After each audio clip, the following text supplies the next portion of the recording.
The first thing that I like to do when removing the deck is to raise it up all the way at the very topmost position. And then I turn my attention to the anti-scalp wheels. Now, with the anti-scalp wheels, you're going to notice a series of holes that are all in a straight line. Once you pull the pin, you'll notice that by turning it, there's one hole that's on a different plane than all of the rest of the holes. And that's the hole that you want because that's going to change the anti-scalp wheel from rolling forward to backwards to be able to roll side to side. It sounds a little bit weird, but that's actually what that hole is there for, to take the deck off. So after you find the hole that's different than all the rest, put the pin back in. After you finish that with one wheel, go around to the three others and change them all to be in that same direction. Now all four of your wheels should be pointed sideways. Now with the deck in that topmost position, feel free to now adjust it down to the bottommost position. You want the deck to be as low as it can possibly go.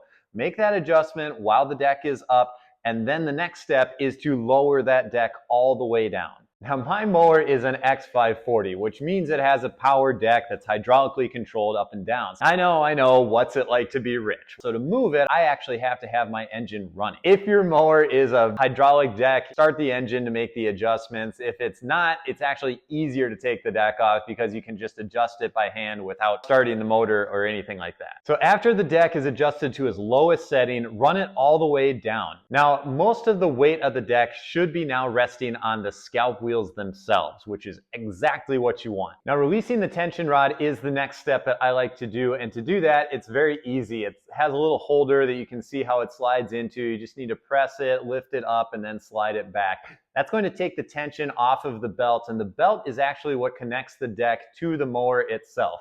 So if you're removing the deck from the mower, you obviously have to disconnect that belt so that it can come off. Now it might come loose on one side, it might come loose on the other side. Either way you do it, it doesn't really matter. If it comes loose, I just set it on top of the deck and then roll it out. You can remove it completely or you can just let it sit there. It really doesn't make a difference. Now disconnecting the lift arms is the next thing. And I am not gonna kid you, this is the most difficult part of the entire operation. And I say that because if you don't take your deck on and off very often, they might be seized on there a little bit. There might be a little bit of corrosion or rust preventing you from doing it.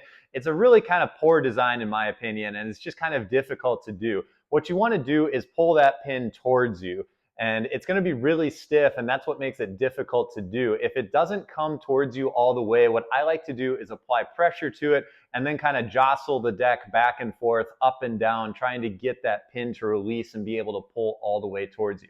You will get it. You are doing it the right way. It's just a design that doesn't work super great. After you release the pins on both sides, you can go ahead and actually raise that deck back up, which is going to bring those lift arms up out of the way, which is going to help with sliding the deck out from the side. It just makes it a little bit easier. With the lift arms out of the way, we're almost ready to come off, but not quite yet because it's still connected up in the front. And the front's connected by that loop arm thing that's up there that sort of slides into the groove of the front of the deck. What I like to do is just sort of nudge the deck forward a little bit to take the tension off of that loop, and then you can actually just remove the whole thing entirely. Now, if you bump the deck forward just slightly, that'll give you enough free play in there to just unhook it from the deck and slide the deck out. If you want to remove that loop completely, that's also another easy thing to do. Just remove the cotter pins on each side, pull that thing off, and then you can just remove that whole assembly and get it out of the way completely. Now that everything's disconnected, the deck is just really sitting under the mower at this point. And to get it out, all you have to do is carefully slide it out to one side or another. It doesn't matter which side you choose.